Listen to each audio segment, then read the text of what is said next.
Okay, hello everybody. Welcome to the West LA Dem Club annual meeting for 2015. But I can't talk when other people are talking. But I have a nice background of shh, my friends. Thank you very much. Anyway, I'm really glad that all of you came out to hear from Nate Kaplan, who's from SeePolitical, who's going to tell us about Charter Amendments 1 and 2, and from our candidates for the LA Community College District Board of Trustees. It's going to be, it's really important races. Not enough people know about the Community College District. Hopefully tonight will enlighten you a bit.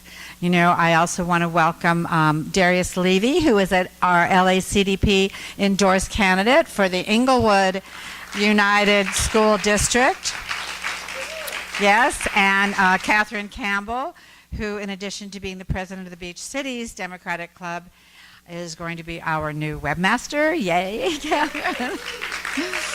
A special shout out to Keith Jeffries, who runs this organization, who runs AMVETS, and most importantly is also the director-producer for the United States Veterans Artists Alliance, which is here, which is amazing. It's something, if you're not on his mailing list, you need to be on his mailing list. It is produced by, for, about, everything with our veterans, our United States veterans. They write them, they produce them, they act in them, they paint, they sing. It's all here. So Keith, support Keith because he supports us, right? And I'm so sorry, but Joey Apodaco from our new council member Ted Liu's office, formerly of Henry Waxman's. And Joey wants to just say something very briefly.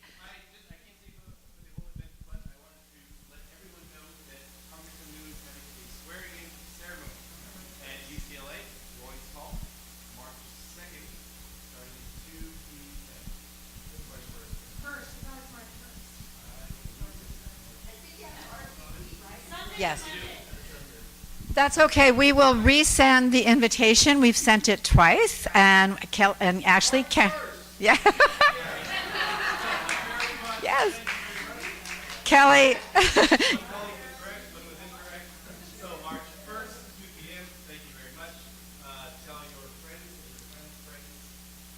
Thank you. Thank you, Joey. And Kelly actually just sent out an e-letter this afternoon. It's in it.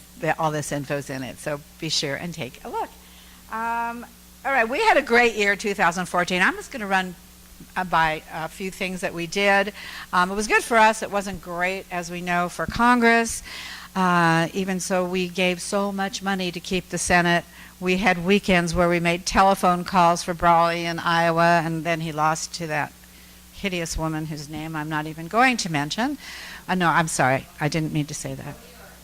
No, I know. I'm not going to say her name. But I'm really sorry we lost the Senate. But you know what? You really can't distance yourself from the president, in my opinion.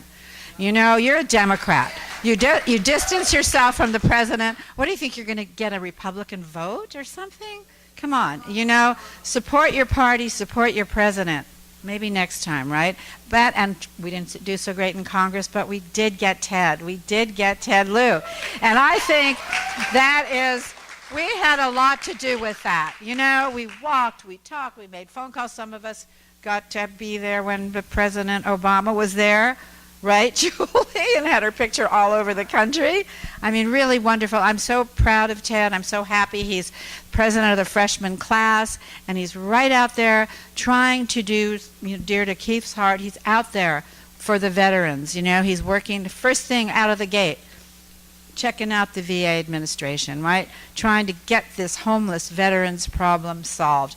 Speaking of homeless, special shout out I want to make. We had the county, LA County, had the homeless count last Thursday night, and our club was wonderfully represented by Marianne Tyler, Mark Salzberg, and Betsy Butler, who went out there. And I know because I was in the middle of a little accident on the phone with them, and Mary was like kind of giving me verbal first aid, but I was hearing what they were doing, and it was quite a daunting task in the way late at night there. But thank you again very much for your service to us and our community. So we do what we do. We hosted 4 candidate forums last year from everything. I mean, we did the Senate, the Assembly, the Congress, the supervisors, the judges, LA County.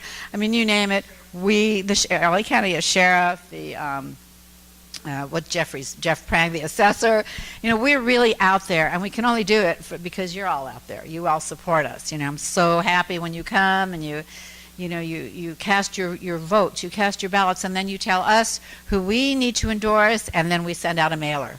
And we sent out a mailer to thousands of households with all of our endorsed candidates.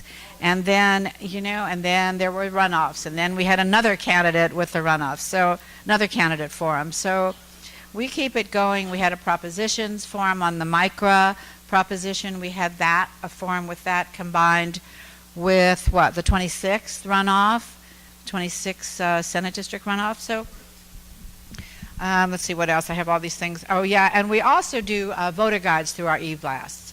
So our job is to inform. That's what I really feel that West LA is about informing. And that's what we're here. We invite you to come to everything we put on because we want to be teaching you something where we're learning ourselves. We work hard on the board to put these things together, and we do appreciate you coming about. Okay, I think maybe I'll put these all on the e-blast because there's a survey that we have that is very important that y'all fill out. Did you all see it's on your seats? Joan Gallagher, one of our members at large, put this together for us. We talk, hey Joni, we talk about this at our board meetings. We try to figure out we want to know the direction you want to see the club going. Okay, what's interesting to you? So here's a little questionnaire. Please fill it out. Turn it into the back of the room, and you'll see what we do for the rest of the year because we've got a lot in store that we're working on. Okay. Wait. Can I have that? Where is Susan? Susan, our treasurer. Susan, you want to give the treasurer's report? Susan. Interested in giving the treasurer's report? Susan Blanchard, our treasurer, who's just left the room. She actually put this all together. You want to come on up and where all our money goes. When we do our fundraisers, we raise money. This is where your money goes, all right? Okay. I think everybody has this. Yes. So you can see what our account balances are in the federal as of December 31st. There's $3,396.98 in the federal account. There was $506.06 in the state account for a total of $3,903.04. We started the year with $11,089.04. We raised $13,622.33 and spent $21,314.39. And below that, you'll see a list of the political things we spent money on. The slate mailer for the primary and candidate contributions we made for the election cycle, 2014.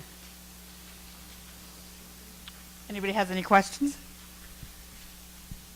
So, that's it. $12,000 going out to elect candidates. Thank you very much, Susan, for putting this together. So that's what we do. I mean, we ask for money. What do we do with it? We try to elect Democrats. Our mission statement, electing Democrats. Membership, at our membership, Tracy, our membership chair back there, our wonderful membership chair, Tracy, Tracy Gore.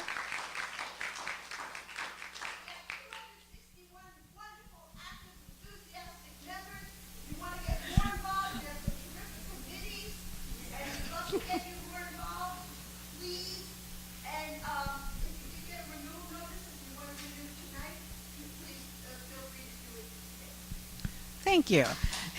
And of these members, our club is roughly split into thirds almost, with the little more from the 62nd Assembly District. You know, we have about 35%, I think, in the 62nd. We have about 30% in the 54th, that's Ridley Thomas, and then, of course, Autumn Burke is the 62nd. And then we have another, something, 28% in the 50th, Richard Bloom's Assembly District. So we really are all over the place, you know, and which means that we have a chance to really make a difference. We have a chance to hold these legislators accountable, you know. So that's what being active in this club is about. It's getting out there, finding what we're interested in, and letting our legislators know that we're not happy when they vote against things that we believe in, you know, and we have to let them know. That's part of our job, I think. I think that now it's time to turn the program over to our past president, Alan Bale, who's going to run the election part, the board election part of this evening, okay? Because I'm running. Thank you, Cara. What happened to all the nice things you said you were going to say about me? Isn't that politics? Promises and then, okay. All of our offices are up for election, and we'll go through one by one. Yes.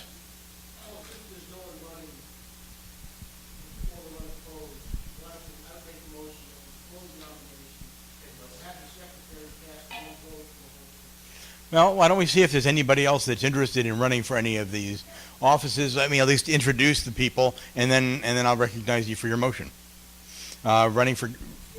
Declared for president is Cara Robin. For vice president political, Lauren Scott. Vice president operations, Ingrid Van Eckert. Treasurer, Susan Blanchard. Secretary, Kelly Willis. And then member at large, there are 3 candidates for 3 positions. Cindy Bessman.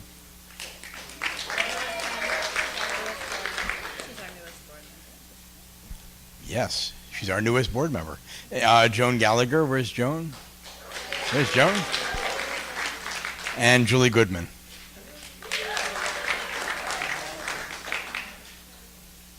Okay. If anybody yes, exactly. Are there any other candidates or nominations from the floor for any of these positions? Seeing none, there's a motion to close nominations. Second, is there any opposition to that motion? Seeing no opposition, the motion passes. All those in favor of electing all of the individuals that I just mentioned by unanimous consent, say aye. Aye. Opposed? Okay. Congratulations, you're all elected.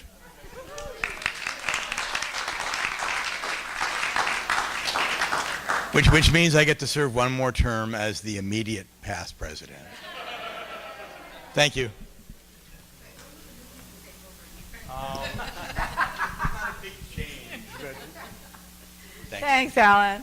Okay, so now it's my pleasure to introduce Nate Kaplan, who was a former field deputy for both Councilmember Bill Rosendahl and Councilmember Mike Bonin, who has always been very, very helpful, and he has this amazing new venture that's just taken off like wildfire. He's been actually given a commendation from the city. He got recognized at the LA City Council last week, I think, or 2 weeks ago. So here you go, Nate Kaplan. Thank you, Cara. Thank you. Good to see so many familiar faces, and thanks for inviting me, Cara. What a beautiful summer evening, isn't it?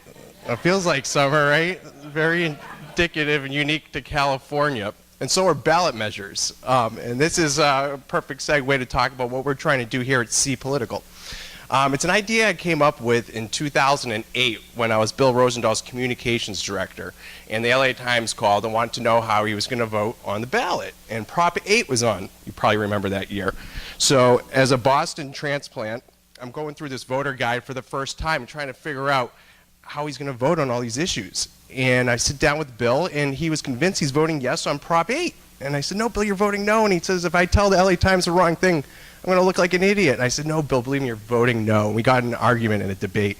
And something clicked in my head right then. I said, if Bill Rosenthal, who's been doing this for over 50 years, and a paid staffer can't figure this out, what are the rest of us supposed to do?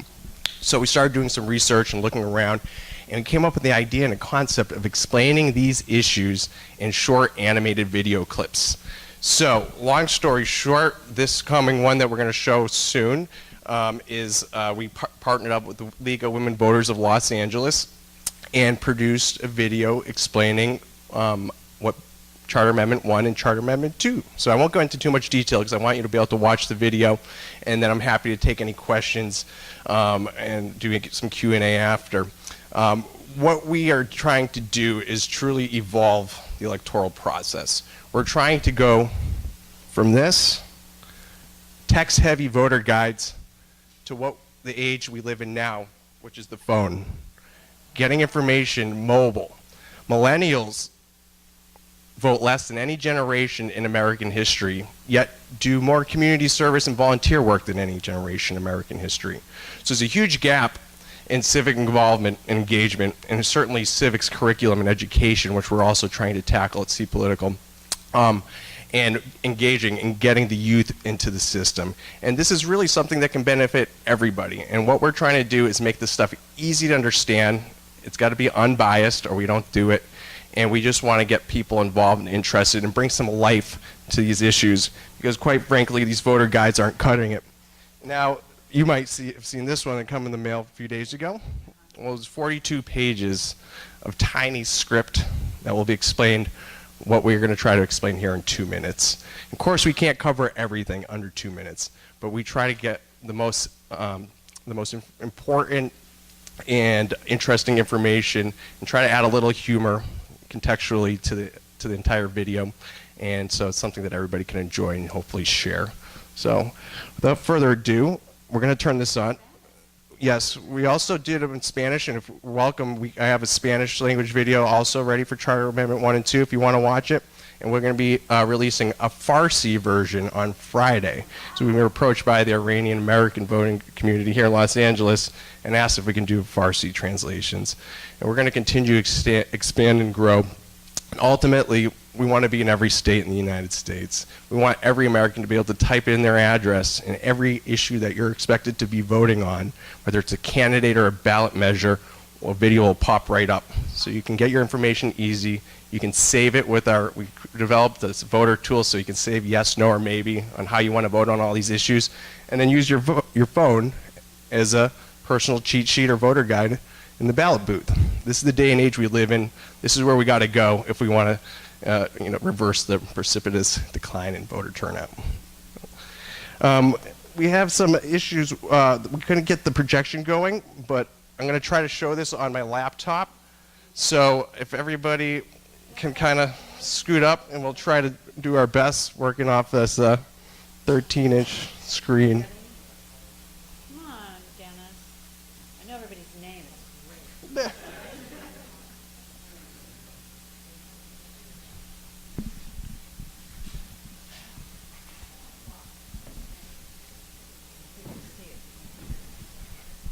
Can you see the SeePolitical?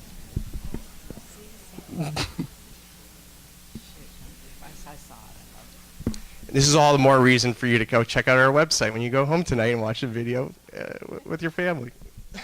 All right, here we go. We're going to start in 3, 2, 1.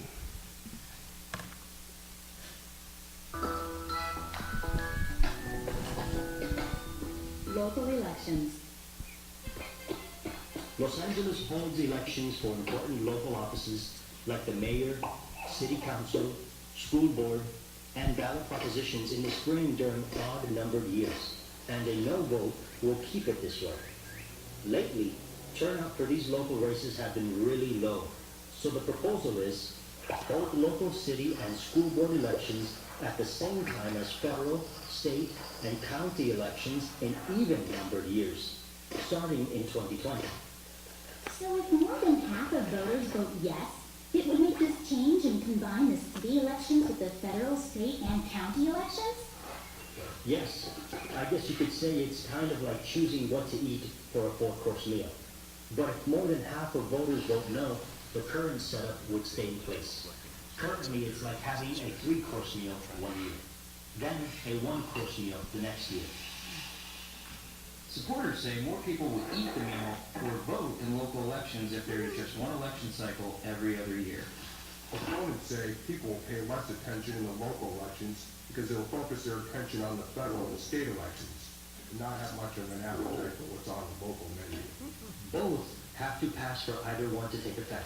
Voting yes means you support changing the dates and year for local elections to match federal, state, and county elections. Voting no means you do not support changing the dates and year for local elections to match federal, state, and county elections.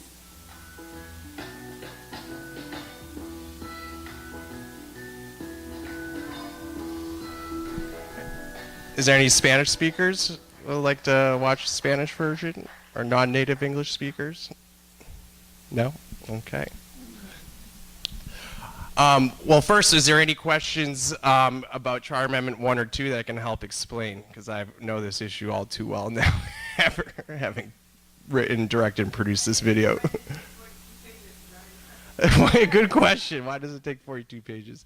I think we all know the government has to be very careful about every word that they use, and it will eventually always almost be challenged in court. So it takes a long time, and there's a dense format which we're trying to obviously create a lively format that's easy to understand.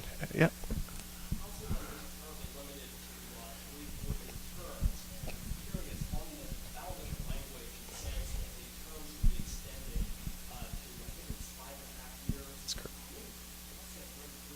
Five and a half, yeah. So what will happen if you have a council member who only served 2 terms, and it's capacity or up for election in either 2017 or 2019? Will they be allowed to run for a third term, or will they be prohibited? Anyone who gets elected this year, 2015 or 2017, will get an extra 18 months added to their term. So, those. Temporarily, for that one instance, for those 2 elections only. Yep. And then thereafter, it'll continue to be 4-year terms. It should also be noted that the mayoral elections will align with the gubernatorial elections, not with the presidentials. The council will align with the presidentials. Yeah. Oh, yes, sir.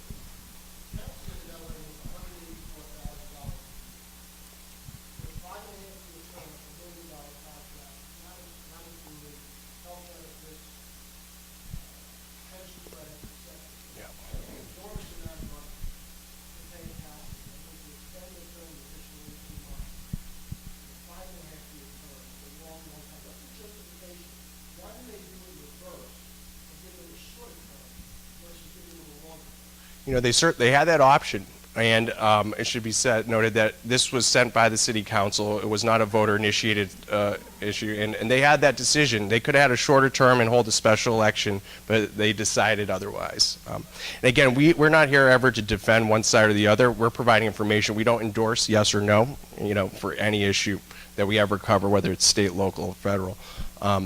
But that's a great question, and that gets brought up often, So they're going to receive more than their predecessors would. Yes, ma'am? Yeah. Right.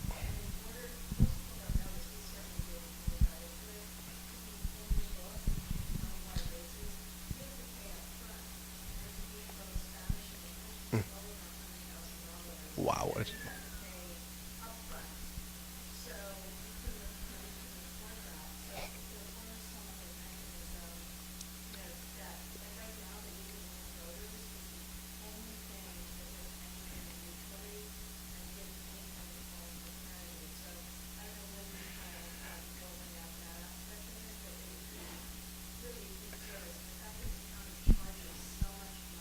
Yeah. I didn't realize it was so much, but we feel like this can have an enormous impact on unfielded candidates and our legislators in the future. This, we like to call internally, could be campaign finance reform without ever having to pass a single law, because we will literally level the playing field. So it doesn't matter if you're Mitt Romney with $1 billion, or if you're a judge candidate with a few thousand or a few $100s that got his or her name on the ballot. You should still have the same opportunity and the same platform to get your message out to the voters. So our plans are by 2016 to start expanding into candidate platforms. Hopefully we'll be in other states, certainly statewide California. Yeah. Yeah. I'll be next.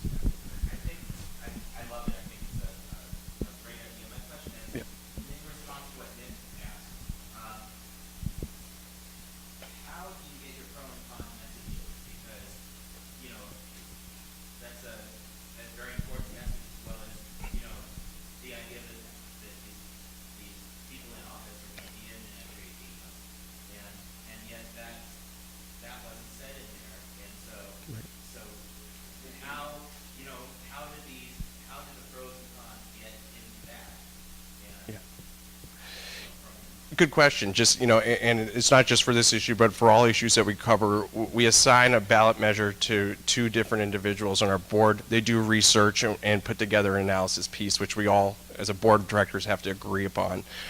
This in particular one, we were sponsored by the League of Women Voters, so they had a lot of editorial control with their education fund, the 501c3 that doesn't take positions on issues. So we started off with a 3-minute long video that included the 1.5-year term extra added on, and it was just too long. We realized that after 2 minutes, people's eyes glaze over, and that's the attention span of most people these days, truly, is about 2 minutes. So to keep it under 3 minutes, it's a balancing act. You know, that's where the art and science kind of meet in trying to figure out what is essential, what do people really need to know, and then we provide a link to get more information that gets into more of the nitty gritty, some of these other facts like the 1.5-year edition and the dates it will take effect, the council members in 2015, 2017 that would benefit from that. So it's a balancing act, and you're never going to fit everything under 2 minutes, but you know, that's something we as a board of directors, as an organization, make those decisions. Yes, ma'am.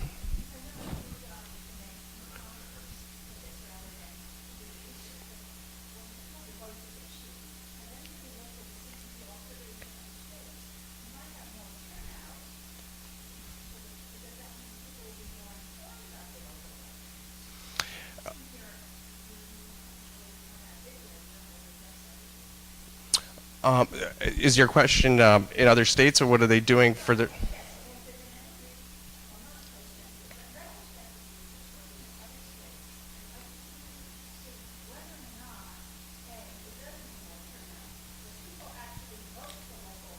Mm.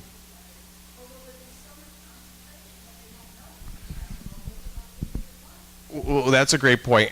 What we do in our videos is focus on the text and the script that's actually included in the either ordinance or initiative or, you know, whatever level it's from. So we don't include, you know, there's a lot of folks that said, why don't we put percentages in there? Only 15% of people showed up for the last city council race. You know, Garcetti was voted in with the lowest number of voters since 1935.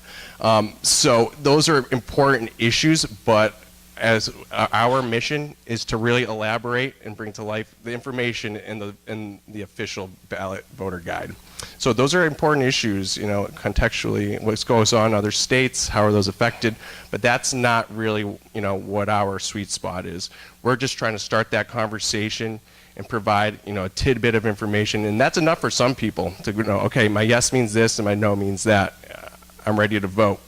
But for others, especially people in this room, it's not going to be enough, and it'll be a conversation starter, and then hopefully you can use our guide or the League of Women Voters guide to get more information. Yes. Hey. Thank you.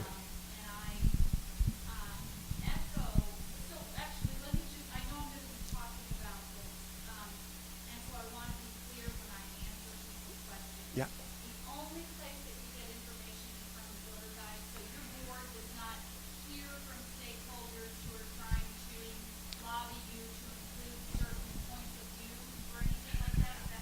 No, we do actually interview both sides. You know, it helps us in the analysis process. And there's a lot of hyperbole, as you can imagine, it gets thrown in from each side. But as far as our analysis process, we do interview both sides as the sponsors and the opponents. Yep. And then my second question is, where does your money come from? Good question. And we can use some help. Thanks for asking. No, truly, you know, we're a 501c3 nonprofit. So, so far, you know, we have earned money from contracts, and we are applying for foundational grants, and we obviously accept tax-deductible donations. So that's where those three initiatives are really where our money's coming from. We got a deal, for instance, with ABC and Univision over the summer last year to get our ballot measure, statewide ballot measure videos. They got exclusive rights to air them in their news broadcasts. So over 5 million Californians were watching ABC or Univision in California from San Diego to San Francisco. Were able to watch our videos only on those two channels. So that's the sort of a model that we're testing and working with. We're also in talks with the county registrar about doing a series of videos with the county, explain the issues, why it's important to vote, how to register, all those things that are catchy and informative. So those are the three main. Yeah. Yeah. Oh, wait, no more? Okay, I think we're getting cut off here. All right, this is fun though. You know, I really enjoyed it, and I'm happy to answer anyone else's questions later. I'll hand out a few pamphlets. Yeah. Oh,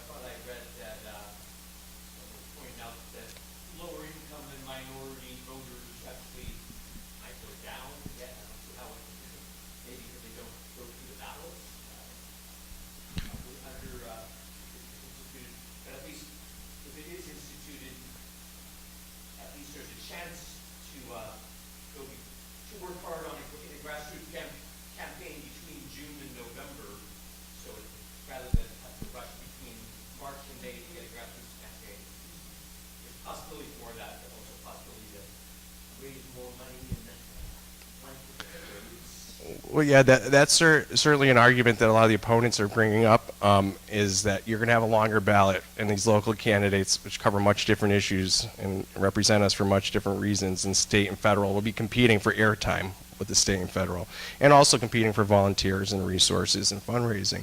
So that's something to really take into consideration when you cast your vote. Is there one more question? Yes? Hi. I actually used that before. Great. My concern is, you had mentioned that the editing was partially done by the voters because there were no sponsors for this. Right. So are your sponsors, they do the editing? That's a concern. And particularly for this one, I always think the money is an issue. So will it cost less to do this, or will it cost more? Taking out that component, who's taking it out? No, great points. In our contracts, we always have ultimate and the last word when it comes to editorial. So we have to always feel comfortable, and we go into those negotiations with that in mind. With the situation with ABC and Univision, they had no editorial control over it. But the league really wanted to do a video, and we were here, and we did one we teamed up the California Education Fund to help distribute our videos, and they recommended us to the LA chapter.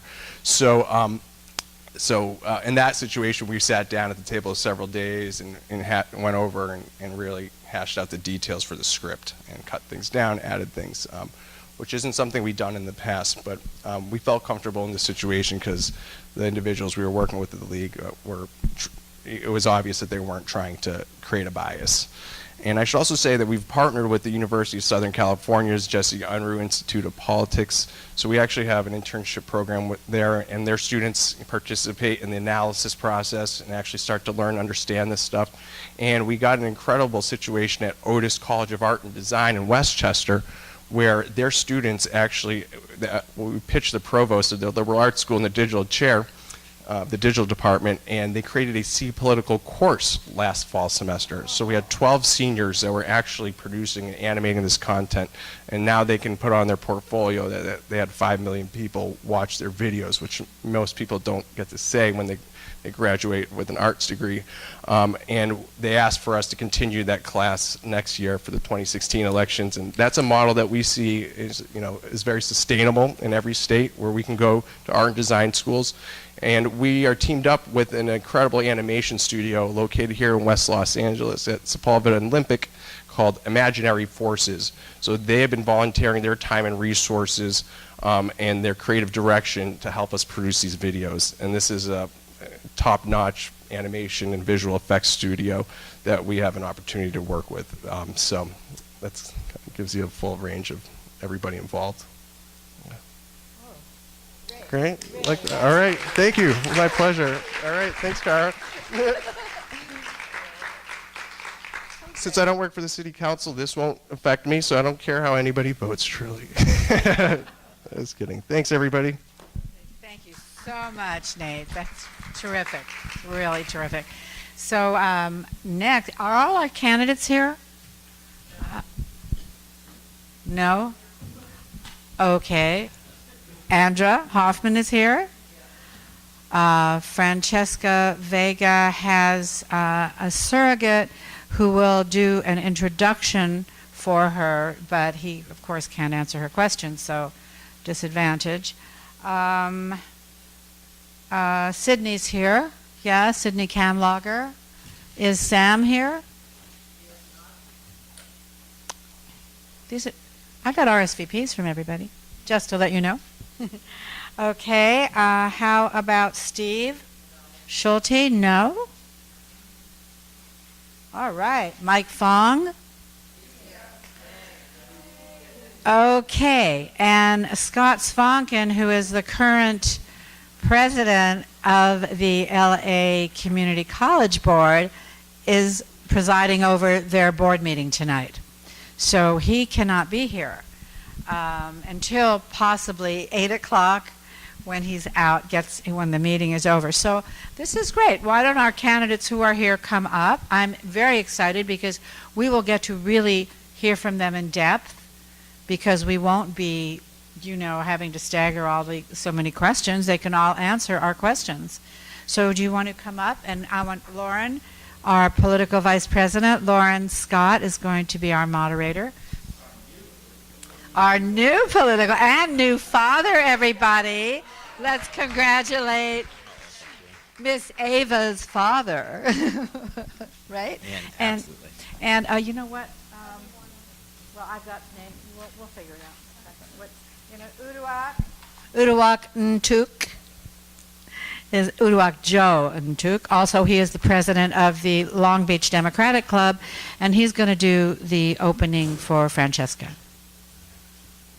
Pardon? She did? Oh, terrific. I'm so sorry she couldn't make it. All right, so I'm turning it over to you. You want to, and he'll give an opening for Francesca. And that's about it.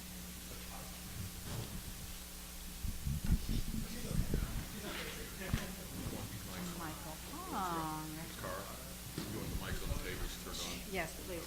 Oh, and you want to say about Mike going to give an opening for Scott until he gets here. I can't believe he's here. You get 1 minute for each question. A minute opening.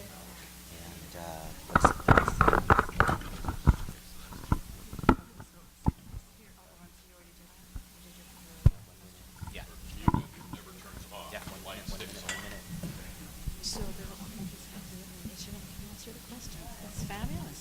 Yeah. They can do all these questions. Yeah, we'll get through them now.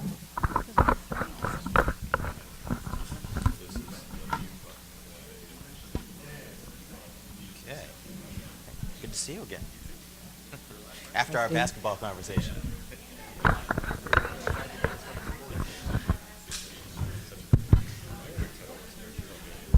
He was holding court, literally.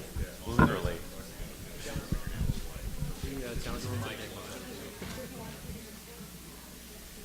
Okay. Okay. Good evening, everyone. My name is Lauren Scott. I am, I guess, both the past and present vice president, political vice president of the West LA Dem Club. And welcome to our LA Community College Board of Trustee Forum and endorsements. So, as we said, not everyone's here, but we are going to do the best we can, and we're going to get through a lot of questions because of this. And so that will allow people from the audience to ask questions themselves. So by all means, please keep the questions in your head ready, and when we get there, we will we'll get to you. And so candidates, Miss Marianne Tyler is our timekeeper, and you're gonna have 1 minute to answer the questions that I give, and she will hold up warning signs and stop, and please respect the signs. If you continue to go over, at some point I will just start talking over you. And I don't like to be rude, but I am a middle school teacher. Oh, okay. So as we all know, the Los Angeles Community College Board of Trustees has 7 members, and on alternating elections, right now there are currently 4 seats open, the odd seats, 1, 3, 5, and 7. And these are at-large seats, which means that they aren't specific districts. Basically, anyone from any place can run for a particular seat. And so we've got currently 3 candidates and a couple people speaking for others. So let's introduce, for seat 1 right now, we have Andra Hoffman.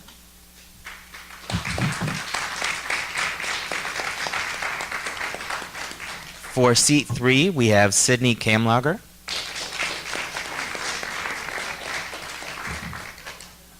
For seat 7, we have Mike Fong. Okay, and so let's go in the openings, and then we'll get to the people to speak for the other candidates. Okay, so let's start with seat 1. And we'll go Andra, Sydney, and Mike for the 1 minute opening. And while you do your opening, could you please include why you want to serve in this role? Okay, Andra. Good evening, everybody. Can you hear me? Okay, great. Thank you so much for having me here tonight and having all of us here tonight. And thank you to Kara for arranging it. I know it was difficult to get everybody's schedules together, and I understand that, and I appreciate you coming out on a night that maybe you wouldn't normally have come out. I'm Andra Hoffman. I'm running for seat 1 for the LACCD Board of Trustees. This is something that I've been planning to do for a long time. I've actually been running and campaigning for the past year. My dear friend Mona Field currently holds the seat, and she has endorsed me. She is retiring, and she has served 4 terms on the board. I'm running because I have 17 years of community college experience. I know intimately about the issues that affect our students every single day. I'm a community college professor. I also run the Job Placement Center, and I do government relations. I'm the informal liaison between the college and Sacramento and some of the policies that we work on. And I thank you for your time tonight. Thank you very much. Okay, now we'll go to Sydney. Yeah. Well, thank you, fellow West LA Dem Club members. I am happy to be here on this balmy Wednesday evening. I'm Sydney Kamlager. Some of you know me as District Director for Senator Holly Mitchell. I am running for seat 3 to replace Steve Veras. And I'm running because I'm invested in the communities that use and rely on the community college system, and also because I'm a product of one. I wouldn't be here today if it weren't for a number of community colleges, including Compton Community College, which had the class that I needed at a time and at a price that worked for me and ultimately allowed me to go to graduate school at Carnegie Mellon. I've been here for the past 20 years working in the private, public, and in the nonprofit sectors, really fighting for social justice, equity, and access, and I plan to do so if elected to the Board of Trustees come March. Thank you. Okay. And in seat 7, Mike Fong. Thank you, Lauren. Good evening, Democrats. How's everyone doing out here today? Great to see you guys, and thank you so much to the West LA Democratic Club for organizing tonight's forum. Great to see all of you here today. The Community College District has made a big impact in the lives of my family and myself. My mom and dad took classes at Los Angeles City College. They were both the first in their families to attend higher education here in the United States. In fact, they met there, so I wouldn't be here today if they hadn't met there. I took classes at East LA College and Los Angeles City College before I went to UCLA, provided me a strong foundation for my education at UCLA. After graduating from UCLA, have had an opportunity to work on job training programs for the Economic and Workforce Development Department for the city. When I was at the mayor's office, helped build sector training programs between the community colleges and the city's Workforce Investment Board. Very passionate about helping to build those career pipelines for students to get those better paying jobs. And thank you very much for the opportunity to be here before you today. Thank you.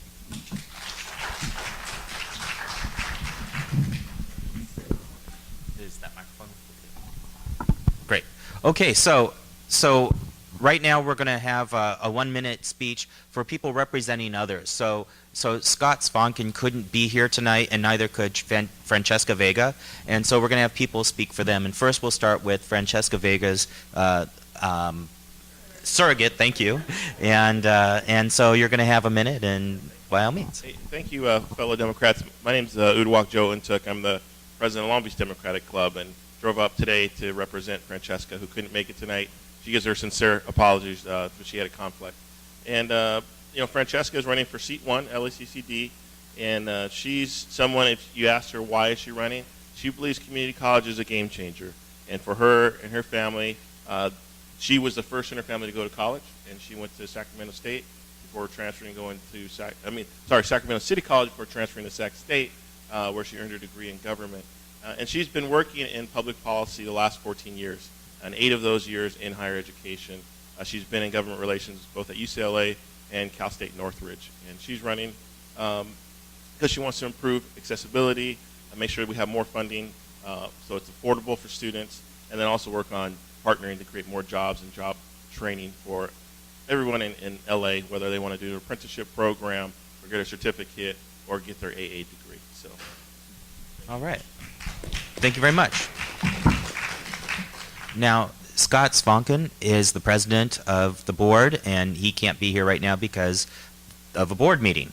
And so he has a surrogate, and Mike Fong is going to take 1 minute to speak for him. Thank you, Scott. So on behalf of Scott Svonkin, the board president of the Los Angeles Community College District, he brings warm greetings to each and every one of you gathered here today. He's presiding over the board meeting, but he wanted to send his best wishes to you.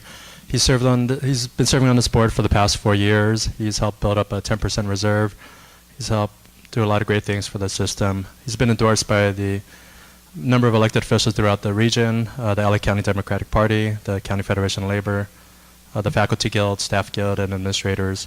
And he's helped build up a healthy reserve in the community college system as well. And he would love to have the support of the West LA Democratic Club. Thank you. All right. Okay. For seat 5. Seat 5, yeah. Okay, so just to be clear, we have people from seat 1, seat 3, and seat 7 here tonight. Okay, now that being said, we're going to go right into our questions, and we will just alternate who begins the question. And so we'll start with Andra first. And so Andra. Lauren. Can you please tell me, what do you feel is working at individual campuses and what isn't? And for the things that aren't working, what is your plan to fix them? I think there are a lot of things that are working. The LA district has incredible programs, great degree programs, great transfer programs, great vocational programs. Some of the colleges, however, are really lacking in resources in terms of full-time faculty That's a huge issue. LA Southwest College is well below, we're supposed to have a 75-25 split, so 75% of your faculty should be full-time faculty. That isn't happening at any of our colleges. So I think that's one issue that really needs to be worked on, especially in some of the colleges that are in some of the economically lower areas where students really need to be able to rely on full-time faculty to help them get through. Students are falling through the cracks in many of those colleges, and we need to be able to provide more supportive services. Things that are working are the great programs that we have, and the fact that we are transferring students, and students are able to earn degrees and go on to four-year universities. Great. Thank you so much. Sydney, same question. Why, thank you, Lauren. So there are 9 campuses in the district, and all of them have unique programs that I think really encourage students to attend them. There are great programs that are there. There are 3 of the colleges have amazing culinary programs that are great for vocational training and for folks who are interested in entrepreneurialism, into being chefs or owning their own catering businesses. There are quite a few of them that have really great ECE, early childhood education programs. 30 seconds. West LA College just got it's a 4-year baccalaureate degree in its dental hygiene, so that's an amazing coup. Only 15 districts in the state were awarded that opportunity. And yet, we could be doing more. Southwest has been consistently underfunded, and so we really need to make sure that we help shore up resources, as well as providing more support services and more counselors, as well as trying to make sure that we increase the number of adjunct faculty into becoming full-time. Then just in time. All right, and Mike, how do you feel? What do you feel is working and what isn't? Thank you, Lauren, for that question. In terms of what's working, I think the Go East program at East LA College is a great partnership between East LA College, Garfield High School. So how can the community colleges replicate that model around West LA College, around Valley College, around Pierce, Mission, and the rest of the system? I think you heard Andrea and Sydney say it as well, but how do we get more full-time faculty? The faculty obligation number of 75% is not really being met. I think at West LA College is 60%, so it's way below the 75% threshold, and with accreditation coming up, that's going to be a challenge to really make sure that that is being met.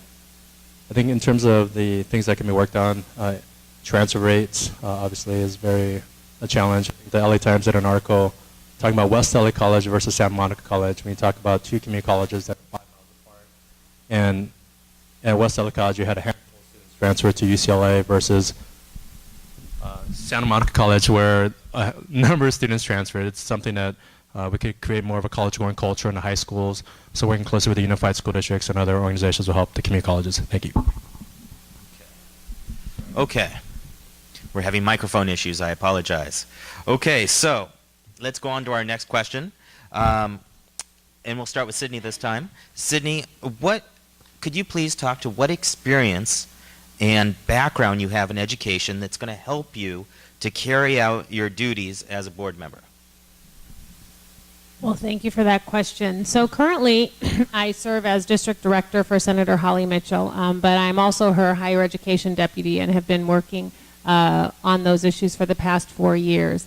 And in that time, I've been able to meet with a number of advocates, including students, faculty, staff, and administrators, to really talk about a number of the issues that are impacting students. I had the good fortune of attending Southwest College's African American graduation ceremony in June and was struck by the number of adults, I mean my age and older, who were graduating for the first time from a community college, and they were grandparents and they were great-grandparents, and they were there because they were hoping to move into a better existence, and for them that meant getting the skills that they needed to get a job or a better job.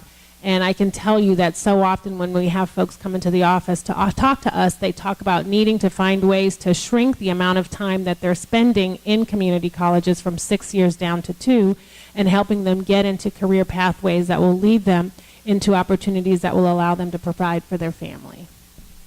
Great, great. Mike?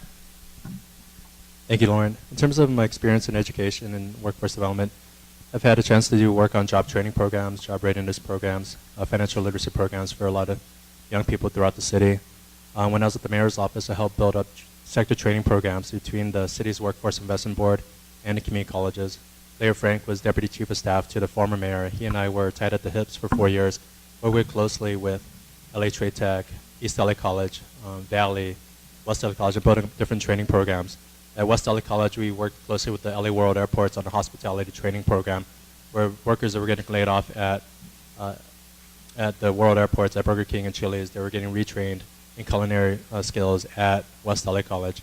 Did some of the programs at Trade Tech on biotech, getting students into the curriculum at LA Trade Tech, and then pipelining them into internships that paid $14, $15 an hour at Grifols, which is a biotech company in the El Sereno area. So I've had an opportunity to work on education and workforce development programs for a number of years, and would love to bring that experience to the board. Great. Andrew? So as I mentioned in my opening, I have 17 years of community college experience. I am currently a part-time professor. I teach California state and local government and politics. I teach 3 or 4 sections each semester, but my full-time job is running the Job Placement Center, where I place students in jobs and internships in an internship program that I actually wrote and created for Glendale Community College. And I am also the liaison, the government relations liaison between the college and Sacramento, and we have a task force on campus working on issues. And I take students to Sacramento, students, staff, and faculty to lobby for things that are important to them as far as the community college system is concerned. If I'm not elected, there will be no member of that board who actually has a background in education the way I do. There is a member, Ernie Moreno, who was the president of East LA College. But I've really been in the trenches with teaching, with running programs, with seeing students day in and day out, and I can bring all of that experience to the board. Thank you. Great. Mike, you're going to start this one off. One of your biggest responsibilities as a trustee will be to select a chancellor when the vacancy opens. What qualities are you going to look for in such an individual in the event that a vacancy does occur? Thank you, Lauren, for that question. The chancellor is a pivotal leader in the community college system, and that's the one person that technically reports to the board of trustees on the organizational chart. The Chancellor Rodriguez was recently hired by the hired here at the community college district by the board, but it's really you need a person who can do it all. You need a person who is a leader who can collaborate with all the different regional entities, whether it's the Chamber of Commerce, the LA Economic Development Corporation, with the faculty, with the Senate, with the staff, with the legislature. Somebody who has a total package that can work with many different personalities, 9 colleges. It's the largest system in the country. So having experience as a president or chancellor in another system and bringing that experience here would be vital as well. Somebody who can work with the diverse populations throughout Los Angeles, and somebody who is able to just really be focused on student success. And that's somebody that is very vital to the success of the 9 community colleges. Thank you. Great. Andrea? Yeah, I really hope that Chancellor Rodriguez stays for a while. He was just hired last year, and he really is a great leader. I've known him for a long time. We serve on a state board together, the Community College League of California's Advisory Committee for Legislation. So I really hope that he's here to stay for a while. That being said, when looking for a new chancellor, we really need to look inside California. The last chancellor came from another state, not really understanding how we function. The LA Community College District is the largest district in the nation, if not the world. So when we do recruit for a new chancellor, and like I said, I hope Chancellor Rodriguez is here to stay for a while, we really need to look at the leadership and experience from within our own state. Somebody who understands the students that we serve, somebody who understands the unique differences between all 9 colleges, and somebody who's here to serve and lead and understand shared governance and the crazy bargaining units. There are 6 bargaining units in the LA Community College District. So somebody who can respect how we do business. Sydney? So I have served on a number of boards. I am currently serving on a nonprofit board, and this is a question that comes up when we talk about looking for a new executive director. So I would sort of take that question the same way I would take looking for a new executive director for the boards that I sit on. You want someone who understands what governance and oversight means and what it means to have a relationship with a board. You look for someone who has executive management acumen. You look for someone who understands what it means and can be an ambassador for the constituents that are served by the entity. In this case, it's the community colleges. You look for someone who has experience in securing funding. You look for someone who is able to build relationships with as many sectors as possible that are touched by the community colleges. And you